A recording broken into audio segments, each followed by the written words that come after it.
शिवसेना उद्धव बाळासाहेब ठाकरे पक्षाचे नूतन जिल्हाप्रमुख रविकिरण इंगवले यांनी आज एस-न्यूजच्या कार्यालयाला सदिच्छा भेट दिली।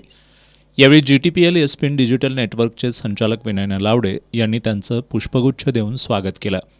यावेळी एस-न्यूजचे संपादक कृष्णा जमदाडे, ठाकरे गटाचे उपशहर प्रमुख सागर साळोखे आदी उपस्थित होते। या भेटीवेळी इंगवले यांनी भविष्यातील पक्षाची जिल्ह्यातील वाटचाल आणि आगामी स्थानिक स्वराज्य संस्थांच्या निवडणुकीसंदर्भातील आपली भूमिका मांडली।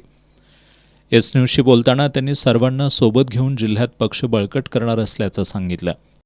स्थानिक स्वराज्य संस्थेच्या माध्यमातून किंवा जिल्ह्यातील ज्या काही निवडणुका होतील त्या अतिशय चांगल्या पद्धतीने निवडून येण्याची जी क्षमता असणारे कॅन्डिडेट आहेत त्यांना शोधून काढणे, शिवसैनिकांना न्याय मिळवून देणे आणि सेनेच्या माध्यमातून पक्षाच्या माध्यमातून संघटनेची बळकटी चांगल्या पद्धतीने झाली पाहिजे, याला मी प्रथमतः प्राधान्य देईन।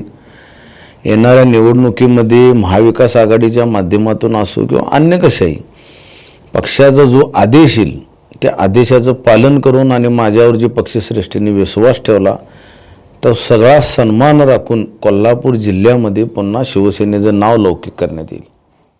सत्ता नसताना आणि पक्षाच्या पडत्या काळात जिल्हाप्रमुख म्हणून जबाबदारी स्वीकारली असून सर्वांनी एकदिलानं निवडणूक लढवली तर स्थानिक स्वराज्य संस्थांच्या निवडणुकांमध्ये शिवसेना ठाकरे गटाला चांगल्या जागा मिळण्याबरोबरच महाविकास आघाडीला निश्चित विजय मिळेल असा विश्वासही त्यांनी व्यक्त केला।